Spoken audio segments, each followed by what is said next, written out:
ഉണ്ട്. ശ്രീറാം അവിടെ വന്നത് വെറുതെ വഴിയെ പോയിട്ട് അവിടെ സബ് കളക്ടറുടെ കസേരയിൽ കയറി ഇരിക്കുന്നതല്ല. ഭരണഘടന വിഭാവനം ചെയ്യുന്ന യൂണിയൻ എന്താ പറയുന്ന 30 വർഷമെങ്കിലും പൊതുജനത്തിനെ സേവിക്കാൻ യോഗ്യനാണെന്ന് യൂണിയൻ പബ്ലിക് സർവീസ് കമ്മീഷൻ കണ്ട് തിരഞ്ഞെടുത്ത് ആ ചുമതല ഏൽപ്പിച്ച ഒരു ഉദ്യോഗസ്ഥനാണ്. അല്ലാതെ 5 കൊല്ലത്തേക്ക് വന്ന ഒരാളല്ല. അപ്പോൾ ആ മനുഷ്യൻ പൊളിറ്റിക്കലായിട്ട് വരുന്ന എന്താ പറയുക പ്രഷേഴ്സിനെ ഓവർകം ചെയ്യാനായിട്ടുള്ള ഒരു തൻ്റെ ഇടം കാണിക്കുന്നു. That's all. അത് കാണിക്കുന്നത് ഇതുവരെയുള്ളവരെ കാണിച്ചില്ല, അല്ലെങ്കിൽ രാജേന്ദ്രന് അവരെ ഭീഷണിപ്പെടുത്തി മാറ്റി നിർത്താൻ പറ്റിയായിരിക്കാം. അങ്ങനെ മാത്രമേ അത് ഇൻ്റർപ്രറ്റ് ചെയ്യാൻ പറ്റുള്ളൂ. ശരി. അഡ്വക്കേറ്റ് ഹരീഷ് വാസുദേവ്, ഇവിടെ ശ്രീ എസ് രാജേന്ദ്രൻ ഒറ്റയ്ക്ക് നിന്ന് സമരം നടത്തുകയല്ല. അദ്ദേഹത്തിന് പിന്നിൽ ശക്തമായൊരു പ്രസ്ഥാനമുണ്ട്, വലിയ വിഭാഗം ജനങ്ങളുണ്ട്. അപ്പോൾ എസ് രാജേന്ദ്രൻ വ്യക്തിപരമായി ഇത്തരം മാഫിയകളുടെ മുഴുവൻ സംരക്ഷകനായി നിൽക്കുന്നു എന്ന ഒരു വിലയിരുത്തൽ എത്രമാത്രം ശരിയാകും? രാജേന്ദ്രൻ ഒറ്റയ്ക്ക് നിന്ന് ഈ ഭൂമി വീണ്ടെടുക്കുവാനുള്ള സതുദ്ദേശങ്ങളെയും അട്ടിമറിച്ചുകൊണ്ടിരിക്കുന്നു എന്നങ്ങനെ കരുതാനാകും? രാജേന്ദ്രൻ മുന്നോട്ട് വയ്ക്കുന്ന ചില കാര്യങ്ങളുണ്ടല്ലോ, രാജേന്ദ്രൻ എന്ന വ്യക്തിയെ മാറ്റി നിർത്തിയാലും പ്രസക്തമാകുന്ന കാര്യങ്ങൾ. ഇപ്പോൾ ക്വാറിയുടെ കാര്യം ചോദിക്കുമ്പോൾ പറയുകയാണ്, അവിടെ വീടടക്കം ഉണ്ടാക്കണ്ടേ, അവിടുത്തെ മറ്റ് അടിസ്ഥാന സൗകര്യങ്ങൾക്ക് വേണ്ടിയിട്ടുള്ള ഈ പറയുന്ന കൺസ്ട്രക്ഷൻ മെറ്റീരിയൽ വേണ്ടേ, പാറ വേണ്ടേ, മെറ്റൽ വേണ്ടേ? അതുപോലെ തന്നെ റിസോർട്ടുകളുടെ കാര്യം പറയുമ്പോൾ അദ്ദേഹം പറയുന്നത് ഇത് ഇന്നലെ തുടങ്ങിയതാണോ, ഇത് ഇത്ര കാലമായി നിൽക്കുകയല്ലേ? അപ്പോൾ ഒരു പ്രത്യേക ദിവസം ഒരു പ്രത്യേക ഉദ്യോഗസ്ഥൻ വന്നാൽ അപ്പോൾ മുതൽ എടുത്തു തുടങ്ങേണ്ടതാണോ നിയമലംഘനങ്ങൾക്കെതിരായ നടപടി? ഇതൊക്കെയാണ് ചോദ്യമായി വരുന്നത്. പിന്നെ ഉറപ്പായും ചൂണ്ടിക്കാട്ടാൻ കഴിയുന്ന കാര്യമുണ്ടല്ലോ, ഇപ്പോൾ യൂക്കാലി കൃഷിയുമായി ബന്ധപ്പെട്ട് നിൽക്കുന്ന 14,000 ഏക്കറോളം യൂക്കാലി മരങ്ങൾ വെച്ചുപിടിപ്പിച്ചിരിക്കുന്ന കർഷകർക്ക് ഇപ്പോൾ തൊഴിലെടുക്കാൻ കഴിയാത്ത സാഹചര്യം. ഇപ്പോൾ അദ്ദേഹം തന്നെ ചൂണ്ടിക്കാട്ടിയ നിരവധി പ്രശ്നങ്ങൾ, വീട് വയ്ക്കാൻ കഴിയാത്ത സാഹചര്യം, കരമടയ്ക്കാൻ കഴിയാത്ത സാഹചര്യം, ഇതൊക്കെ ചൂണ്ടിക്കാട്ടിക്കൊണ്ടാണ് ഒരു വലിയ ജനകീയ പ്രതിരോധത്തിൻ്റെ മുഖമായി എസ് രാജേന്ദ്രൻ മാറുന്നത്. അതിനുള്ള അവസരം മുൻപ് സുരേഷ് കുമാറിന് പിഴവുകൾ പറ്റിയിട്ടുണ്ട്, അതുപോലെ ശ്രീറാമിൻ്റെ ഭാഗത്തു നിന്നും ഉണ്ടായിട്ടുണ്ടോ?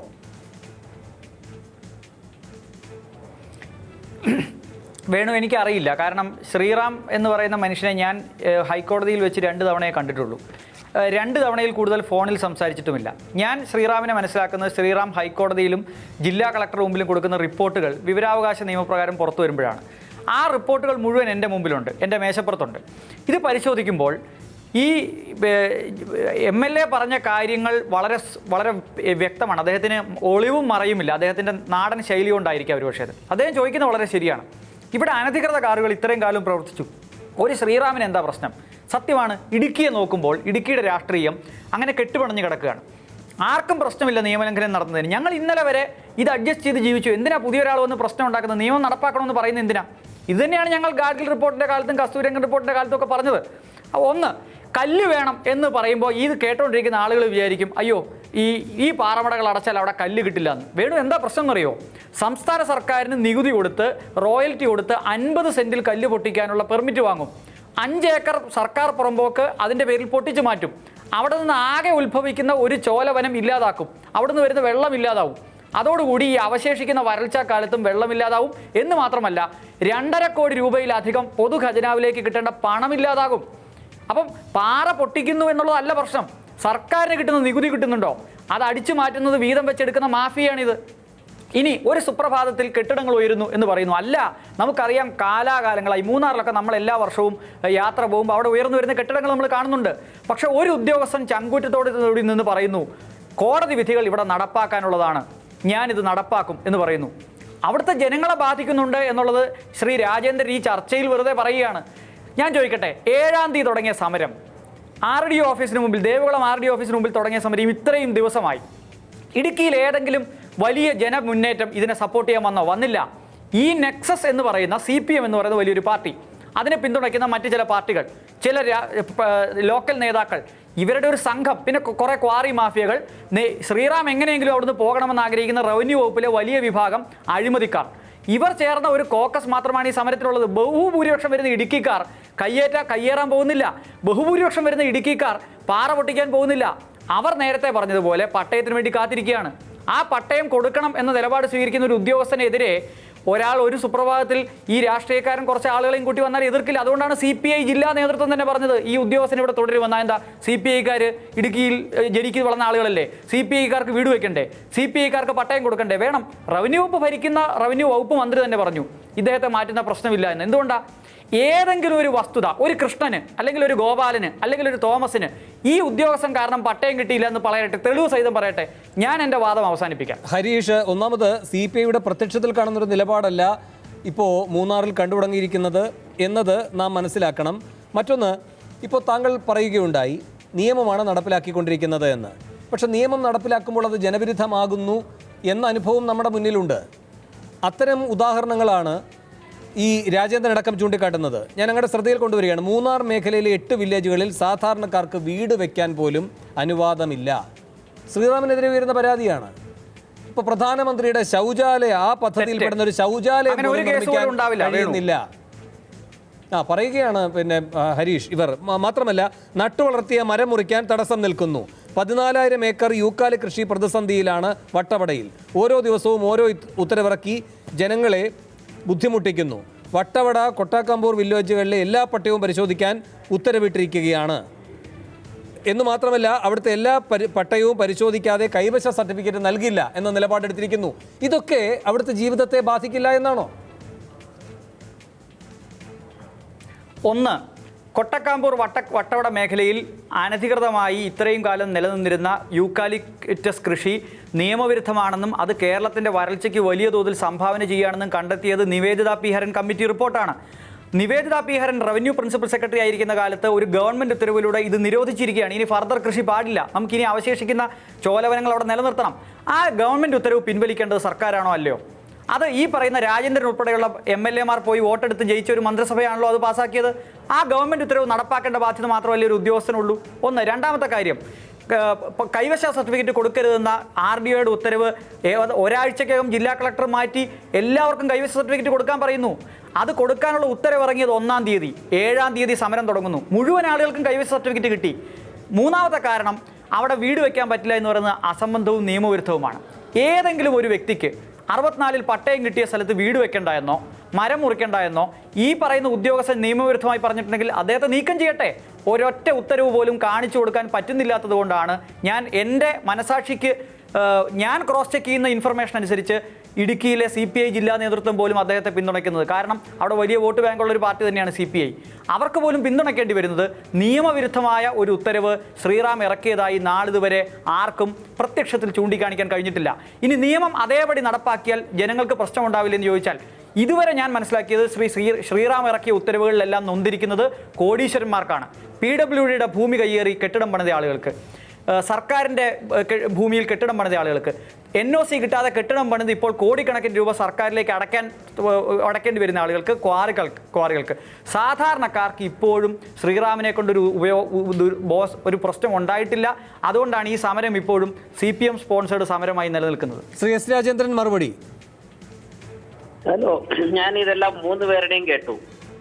ഞാൻ ഇവരുടെ വാദഗതിയോട് പൂർണ്ണമായി യോജിക്കുന്നു. ഒന്ന്, അനിൽ അക്കര പറഞ്ഞു. അനിൽ അക്കര വന്നപ്പോൾ ഞങ്ങളും പറഞ്ഞു നിയന്ത്രണം ആവശ്യമാണ് എന്ന് ഞങ്ങൾ പറഞ്ഞു. അല്ലാതെ ഇന്ന് വരെ ഉള്ളതിന് എന്ത് നിലപാടെടുക്കും എന്നുള്ളതിനെ സംബന്ധിച്ച് ഞങ്ങൾ ആ യോഗത്തിൽ ആലോചിച്ചിട്ടില്ല. നിയന്ത്രണം വേണമെന്ന് പറയുന്നത് പുതിയ നിയമം പരിസ്ഥിതിക്ക് ഇണങ്ങുന്ന നിലയിൽ ഈ പ്രദേശത്ത് ഇത്തരത്തിലുള്ള കെട്ടിടങ്ങളാകാം. അത് ഇപ്പോഴും പറയുന്നു, അവിടെ നിൽക്കുന്നു. പക്ഷെ ഇന്നലെ വരെ ഉണ്ടായിട്ടുള്ളത് ഈ പറഞ്ഞതുപോലെ വരുന്ന കെട്ടിടങ്ങൾ ഉദ്യോഗസ്ഥന്മാരെ അനുവാദം കൊടുക്കാതെ എങ്ങനെ പണിയാൻ പറ്റും? അത് ഞങ്ങൾ ആരെങ്കിലും താല്പര്യപ്പെട്ട് പണിയുന്നതല്ല. അതുകൊണ്ട് അതിലേക്ക് ഞാൻ പിന്നെയും കിടക്കുന്നില്ല. ഇവർ റിപ്പോർട്ട് തയ്യാറാക്കുന്ന സ്ഥലത്ത് ഞങ്ങൾ ആരും വിളിച്ചിട്ടില്ല. ഇവർ തെളിവെടുപ്പ് എടുത്ത സ്ഥലത്ത് ഞങ്ങളെ വിളിച്ചിട്ടില്ല. അപ്പൊ ഇത്തരത്തിലുള്ള പുതിയ നിയമങ്ങളോ അല്ലെങ്കിൽ ഉപദേശങ്ങളോ പിന്നെ മറ്റെന്തെങ്കിലും റിപ്പോർട്ട് തയ്യാറാക്കുന്ന സ്ഥലം തയ്യാറാക്കിയ സ്ഥലങ്ങളിലൊന്നും ഞങ്ങളെ പങ്കെടുപ്പിച്ചിട്ടില്ല. ഒന്ന്. രണ്ട്, മറ്റ് ശ്രീ സുരേഷ് അദ്ദേഹം പറഞ്ഞല്ലോ. അല്ലല്ലോ, ശ്രീ അനിലക്കര പറഞ്ഞ ഒരു കാര്യം കൂടിയുണ്ട്. അവിടെ വർഷങ്ങളായി വന്ന കെട്ടിടം അത് അങ്ങ് അവിടെ തന്നെ ഉണ്ടായിട്ടും അങ്ങയുടെ കണ്ണിൽ പെട്ടിട്ടില്ല എന്ന് അങ്ങ് പറഞ്ഞു എന്ന്. അതായത് ആ കണ്ണിൽ പെട്ടിട്ടില്ല എന്നുള്ളതല്ല, ഇത്തരത്തിലുള്ളത് ഇന്ന് മാത്രമാണോ കണ്ണിൽപ്പെടുന്നത്? എല്ലാ സ്ഥലത്തും ഉദ്യോഗസ്ഥന്മാർക്ക് ഇത് വളരെ വ്യക്തമായി അറിയാമെന്നുള്ളത് കൊണ്ടാണ് ആ രൂപത്തിലാണ് പറഞ്ഞത്. കണ്ണിൽപ്പെടാത്തതൊന്നും അല്ലല്ലോ ഇത് എന്നേ പറഞ്ഞുള്ളൂ. അതുകൊണ്ട് അറിയില്ല എന്നുള്ള രൂപത്തിലല്ല, ഇത് ഇന്നലെയോ ഇന്നോ കാണുന്നതല്ലല്ലോ എന്നാണ് പറഞ്ഞത്. പക്ഷേ ശ്രീ എസ് രാജേന്ദ്രൻ ഇന്നോ ഇന്നലെയോ തുടങ്ങിയതല്ല എന്ന് പറയുമ്പോൾ എല്ലാ സംവിധാനങ്ങളെയും വരുതിയിൽ നിർത്തിയ കുറേ ആളുകളാണ് ഇത് ചെയ്തത്. അങ്ങനെ എല്ലാ സംവിധാനങ്ങളെയും വരുതിയിൽ നിർത്തുക എന്ന് പറയുന്നത് നിയമലംഘനമാണ്. അപ്പോൾ നിയമം നടപ്പാക്കാൻ ഒരാൾ ഇറങ്ങുകയാണ് എങ്കിൽ അയാൾ എങ്ങനെയാണ് കുറ്റക്കാരനാവുക? ശരി, ഇന്നലെ വരെ എന്താണ് ഈ നിയമം നടപ്പിലാക്കാത്തത്? ഇതിന് ബിൽഡിംഗ് പെർമിറ്റ് കൊടുത്തു, അതിനെ അനുസൃതമായി കൺസ്ട്രക്ഷൻ നടന്നു. അതെല്ലാം തെറ്റായ വഴിക്കായിരുന്നു ശ്രീ എസ് രാജേന്ദ്രൻ. യെസ്, സമ്മതിക്കുന്നു, ഞങ്ങൾ സമ്മതിക്കുന്നു. തെറ്റാണെങ്കിൽ തെറ്റ്. ഇപ്പൊ കേരള ഹൈക്കോടതി പറഞ്ഞല്ലോ, എല്ലാ പട്ടയത്തിൽ ഇല്ലാത്ത നിർമ്മാണ പ്രവർത്തനങ്ങളെ സംബന്ധിച്ച് ആലോചിക്കണമെന്ന്. കേരളത്തിൽ ഒട്ടാകെ ആലോചിക്കട്ടെ, അത് മൂന്നാറിൽ മാത്രം എന്താ പ്രശ്നം? കേരളത്തിൽ ഉടനീളം ആലോചിക്കട്ടെ, ബഹുനില കെട്ടിടങ്ങളെ സംബന്ധിച്ച് ഒട്ടുമൊത്തമായി ആലോചിക്കട്ടെ. ഞങ്ങളും തയ്യാറാണ്. പരിസ്ഥിതിയുമായി ബന്ധപ്പെട്ട് ഞങ്ങൾ ആരും എതിരല്ല. മറിച്ച് LDF ഗവൺമെന്റ് വരുമ്പോൾ മാത്രമാണ് ബഹുനില കെട്ടിടങ്ങളും ഇത്തരത്തിലുള്ള പ്രശ്നങ്ങളും.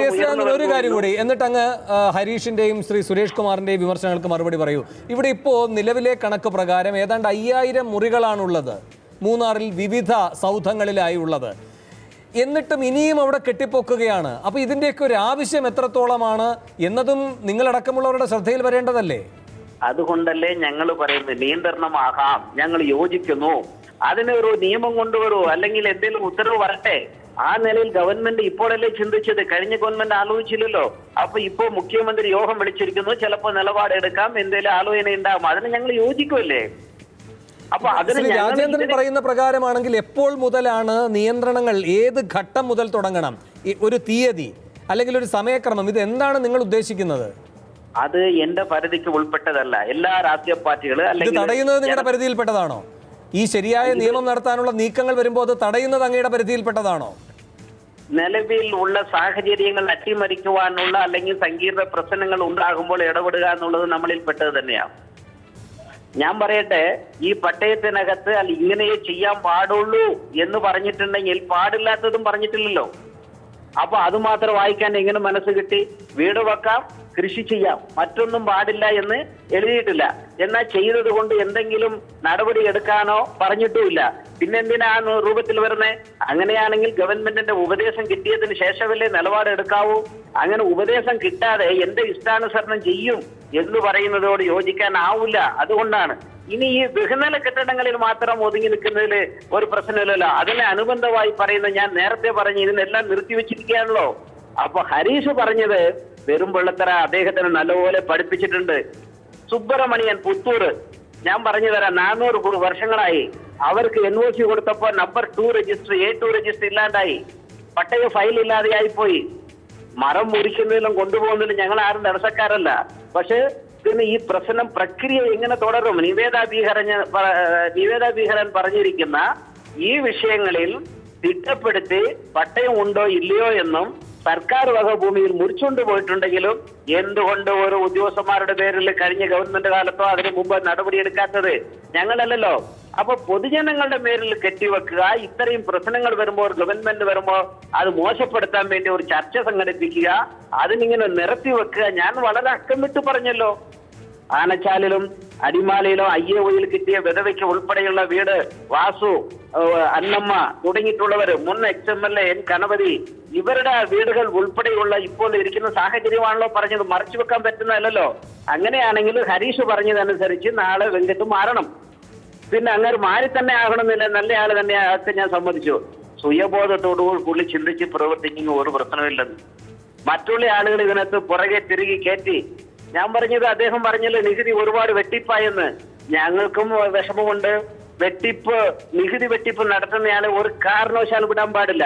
വളരെ സ്ട്രിക്റ്റായി നിലപാടെടുത്ത് നികുതി പിരിച്ചെടുക്കണം എന്നുള്ളത് കൊണ്ട് അതിന് പ്രവർത്തനം തടഞ്ഞുകൊണ്ട് വിമർശനം വേണ്ടത്. ക്രിയാത്മകമായുള്ള സമീപനമാണ് വേണ്ടത്.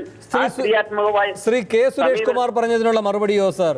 അതായത് അദ്ദേഹം അന്ന് മൂന്നാർ ഓപ്പറേഷനുമായി ബന്ധപ്പെട്ട് വന്നപ്പോഴും ശക്തമായ തടസ്സം താങ്കളായിരുന്നു. അന്ന് അത് പൊളിച്ചതും താങ്കൾ, ഇന്നിപ്പോൾ ഇത് പൊളിക്കാൻ നിൽക്കുന്നതും താങ്കൾ. കഴിഞ്ഞ ഇത്രയും വർഷമായി താങ്കൾ തന്നെയാണ് അവിടെ ജനപ്രതിനിധിയായിരിക്കുന്നത്. ജനങ്ങളുടെ പ്രതിനിധിയാണോ അതോ ഈ പൊളിക്കാൻ ചുമതലപ്പെടുത്തിയിരിക്കുന്ന ആളുകളുടെ പ്രതിനിധിയാണോ താങ്കൾ എന്ന വിമർശനമാണ് ഉയരുന്നത്?